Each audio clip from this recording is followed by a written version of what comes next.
Hi, this is Beverly Randolph, and you're listening to Without Your Head Horror Radio. All right, we are back, and we're joined by Allan Trautman. I want to welcome you to Without Your Head. Thanks a lot. Glad to be here. Cool. How you doing? I'm doing great, thanks. It's been a crazy year, and I'm hoping the next one's going to be better. All right. So we're going to talk about, of course, your role in Return of the Living Dead. All right. Yeah. Did you think, like, 20 years later, however long it's been, that you'd still be talking about it? Oh gosh, no! I when we were making it, I didn't even know if anybody was going to go see it. It was such an unusual film, and I wasn't on the set an awful lot, so it was tough for me to get an idea of what the tone of the film was up until the point I came on. It wasn't immediately apparent from the script that it was going to be as funny as it was. So fortunately, for my character, though, it didn't really make that much difference. I pretty much knew what I was doing, and I didn't need to be funny right. As the tar man. So So the short answer is no. I had no idea that this was going to have a life beyond 1985. Yeah. Now, in your mind, though, when you're playing the tar man, were you like going for comedy or going for horror, or did you just? No, you know what? I was just playing the character. I was just more concerned with hitting the beats and making sure I was able to just hit my mark and stand in the right place, because it was tough to see and move inside the under all of that costume and headgear and everything, the prosthetics. But basically, it was I had my action to do. I knew what it was, and I had developed the walk for it, and so I wasn't thinking. I knew it was a scary looking thing, and I knew that the suit would do a lot of the work for me. So I knew I didn't have to add a lot other than the walk. One thing that Dan O'Bannon, the director, wanted specifically was that he wanted to see Tarman thinking. He didn't want him to just be a stupid, zombie who runs into walls. Yeah. And so that was what was going through my mind, figuring out the little scene with the winch and all of that. He wanted to see how his brain was working, or what was left of it, I suppose. Right. And that's what I was concerned about, because I realized at that point that, a zombie that can think is a lot scarier than one that can't. Mm-hmm. So I trusted that that was the right way to go, and I think he was right on that one. How long did it take to put the makeup on? It didn't take a tremendous amount of time. They would black out my mouth and my eyes, which were somewhat visible through the makeup, or maybe it was just my mouth. And then everything else came on in big pieces. It was like a two-piece, pants and a top, which already had all of the prosthetics attached to it. So, it just took a couple of minutes to slip into that. They would put the head on, which, didn't really take any time. The thing that took the time at that point was joining the head to the shoulders, because they wanted to make it look like it's all one piece, obviously. Yeah. And they didn't want any, collar break or anything like that. So after I had the head on, then they would glue on specific bits of prosthetics to cover the seam. And that took probably 15 minutes, maybe a half hour. So it really the each day getting ready for the shoot wasn't an awful lot of time.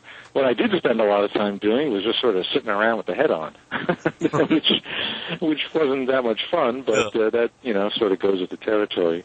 And then before each take, they would throw on all of the goop, all of the this clear liquidy gel-like stuff that just makes me look all slimy. Right. Just to make it look wet.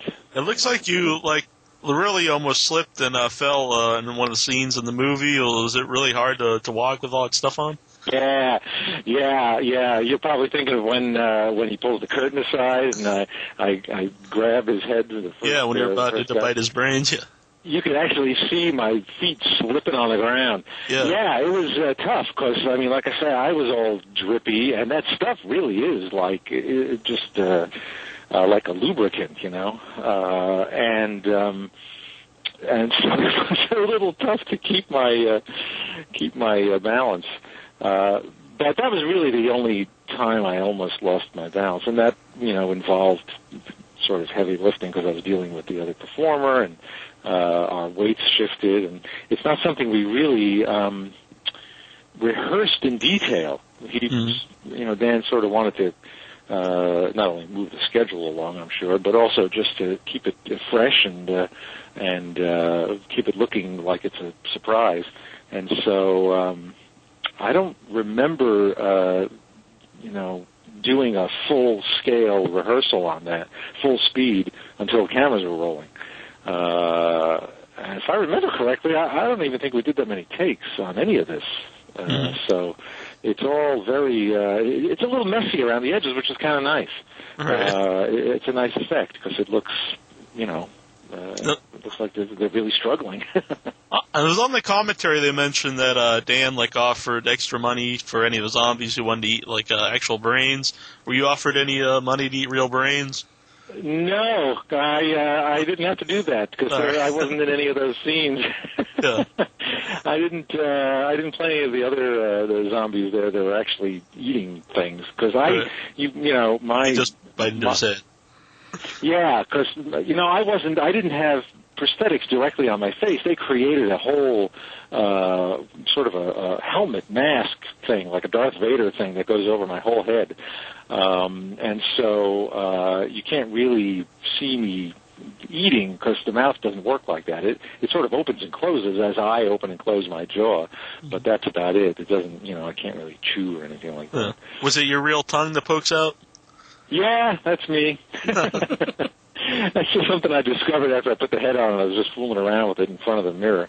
I said, oh, that's pretty creepy. And Dan saw that. He goes, yeah, do that.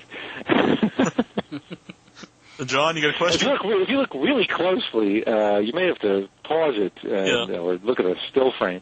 If you look really closely, you can see my mouth in there. It's all blacked out. All my teeth are blacked out and my lips are blacked out. But if you look really, really carefully, you can see them in there when the mouth opens up. Yeah. Did you get to keep any of the costume or the mask? No, you know, I was so happy to get out of that thing on the last day of shooting that I was like, oh man, see you later. I'm going home to take a shower. In fact, if I remember correctly, the last day of shooting I was on, the suit was still in use because it was the scene where they knocked my head off, and so what they did was they cut at that point, and they had another actor who was as tall as my shoulders get into the suit, the same suit, and continue the scene with a fake head on top. And I just felt terrible for him because that suit was by that point wet and smelly and just pretty gross. So I said, "Oh my God, have fun with that. I'm out of here."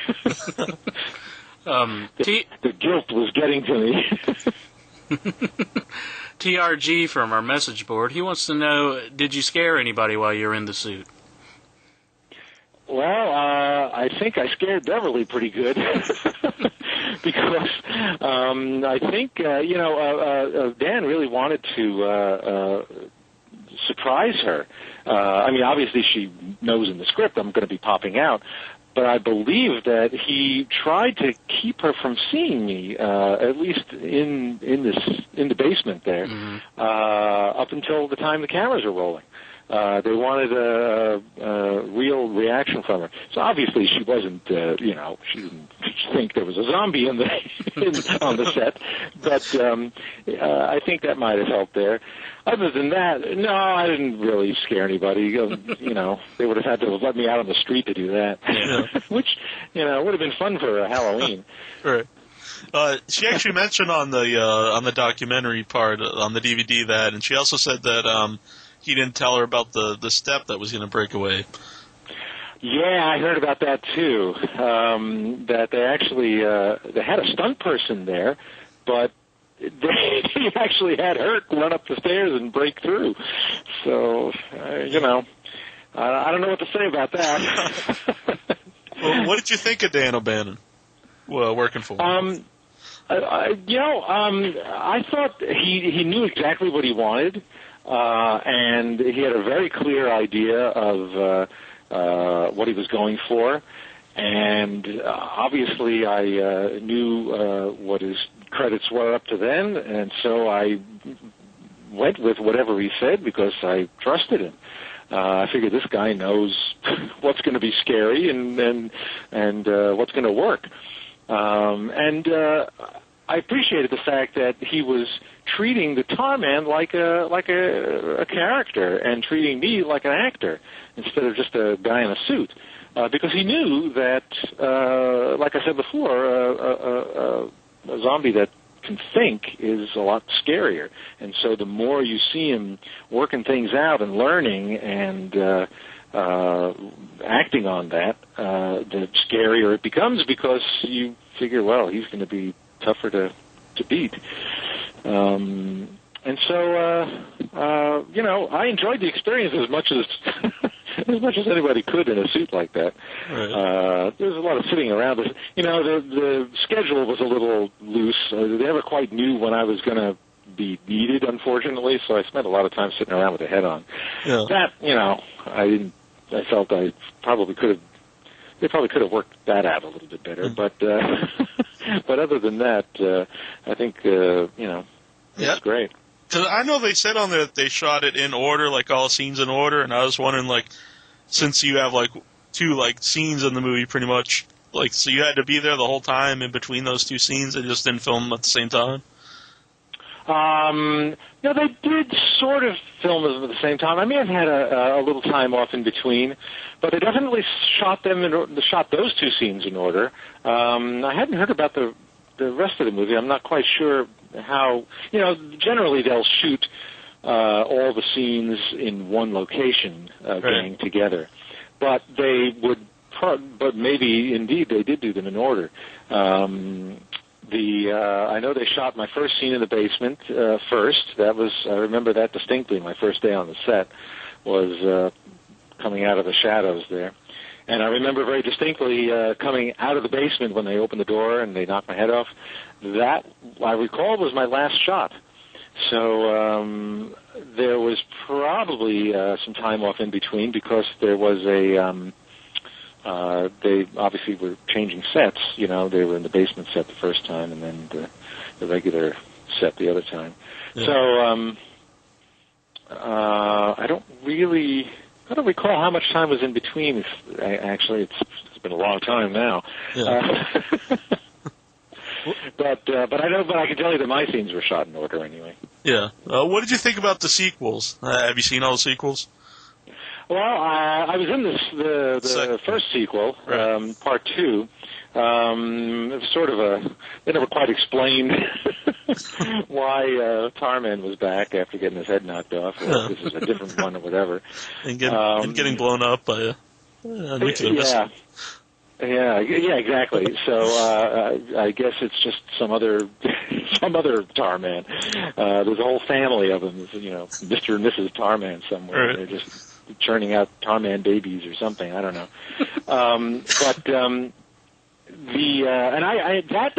I only worked one day. Because it was just that one scene where I came out of the drainage ditch and they pushed me into the water. That was the end of that. Yeah. And you know what? I don't think I saw the other sequels after that. I saw the ones I did, and then after that I said, okay, I think I've seen enough of these. pretty much see where this is going. Well, was the costume a lot different in the second one? Like the way it was made? That's a good question. It was built by, I think the new one was built by Kenny, was it Kenny Baker? I'm trying to remember, who came in halfway through the first one and rebuilt the head and added some cable mechanisms and things like that. I remember it being a bit of a smoother build on that one. So yes, it was a different suit. It was a completely new head and everything. I did I think, if I recall now, I did a new face cast and everything, new head cast. They did one of those total head cast things on me, which is, I don't recommend that for anybody. Right. Especially if you're claustrophobic. Mm-hmm. They stick 2 straws in your nose and stick your head in a vat of plaster, essentially. Yeah. Not my idea of a fun Sunday afternoon, but that's okay. It's work, Right. and I enjoy doing it ultimately. But no, the short answer is I didn't see the other sequels. John, you got another question? Yeah, I also noticed that you do a lot of puppeteering work. I was wondering, how much practice do you put into making a puppet come to life? Oh, wow. Gosh, I've been doing puppets for, 35 years now. So we practice all the time whenever we can. Right now I'm doing a live show called Puppet Up Uncensored, which is a puppet improv show that the Jim Henson Company is producing. And we've been performing monthly here in Hollywood. And so we rehearse every week. Because you just have to keep doing it to keep your skills up, Mm-hmm. They're working on plans now. We're hoping, and I hope I'm not telling tales out of school here, but there are plans afoot now to move Puppet Up Uncensored to New York, to some off-Broadway theater there, maybe for the spring. So we're keeping our fingers crossed on that one. Did you ever get to work with Jim Henson himself? Yes, I was very lucky. I worked with him for just a few months right before he died. This was in the beginning of 1990. It was actually the very first job I did for the Jim Henson Company, which was Muppet Vision 3D. That was the 3D movie that's playing in the Disney theme parks. Mm-hmm. And they came to Los Angeles, which they had the Muppet production team hadn't done much production in Los Angeles, but they were doing this whole thing with Disney at that point, and so they were filming a lot at Disneyland, and so they were using the Disney studios too. And they hired a bunch of local puppeteers for the first time, and I was among them, and so I got to work with him directly, and it was really a great experience. It was really very special. As a puppeteer, is your job to control the puppets, or do you do any designing of the puppets? I've never actually built puppets. A lot of puppeteers start out as builders and creating their own characters from scratch, and I think that's great. It's just not something that interested me at an early age. I started out as a performer, as an actor, and so I sort of fell into puppeteering when I was in college. And found that it was just another way to perform, and I found that I was pretty good at it. And so I've never, I could have designed more if I wanted to and built more, but so many other people did that so well. And I was just interested in performing, and, for quite a while there I was working quite a bit as a performer, so it just never seemed necessary to get too involved in the actual construction. Yeah. Let's real quick, because a lot of people are asking here in the chat room if you had any stories about working on dinosaurs. Wow, Dinosaurs! That was a fantastic production. We all knew when we were working on that show that this was going to be one of those peak lifetime creative achievements. That it was, jobs just don't get much better than that. Yeah. Now, the suit performers inside the suits might have a slightly different story because they worked really, really hard. We had the cushy jobs because we were, the puppeteers, I mean, because we got to just sit in nice, comfy stage chairs and manipulate animatronics all day. And it was a tremendous amount of fun. And let me see if there's any particular stories I can think of. Boy, there is an outtake reel. They didn't used to do outtakes back then, but one of our assistant directors put together this reel of outtakes because the way we perform the show, it's done live on the set. And all the puppeteers do all the voices for the characters, and then some of the characters afterwards, most of them really, have their voices done over by voice artists. A lot of times we'll do some of those characters too, but the main characters mostly had other voice people coming in. But on the set, we would be able to improvise and do all sorts of stuff, and and there were some crazy times on set that we had that were caught on film. And years later, I discovered in my trunk the videotape that this AD had made for us. Dirk was his name. He's still out there working. And boy, that was fun to watch. It's pretty crazy stuff on there. It didn't make it to the DVD. It did not make it to the DVD. A lot of it's not exactly PG. So, that's one of the great things about when we're doing puppets. As soon as the cameras stop rolling, then we can start saying and doing all the things we were thinking during the shoot. Right. That we can't actually use on film. But we have a lot of fun. Yeah. We have it was a tremendous amount of fun, and it was a fantastic group of people assembled for that job. Mm-hmm. Well, and it was great. I want to thank you for coming on tonight. And you also got a new movie coming out that you worked on, was The Macabre World of Lavender Williams. And anybody check out the trailer online? Looks really cool. Oh yeah, I hadn't noticed that there was a trailer online for that. Yeah. I have to go look that up. Yeah, I just noticed it on my IMDb page the other day. It just popped up. Oh, look. I'll admit, that's how I saw it, too. So. All righty. Well, it was a pleasure dropping by. Yeah, it was good talking to you. This is Michael Kenworthy from Return of the Living Dead Part 2, and you're listening withoutyourhead.com.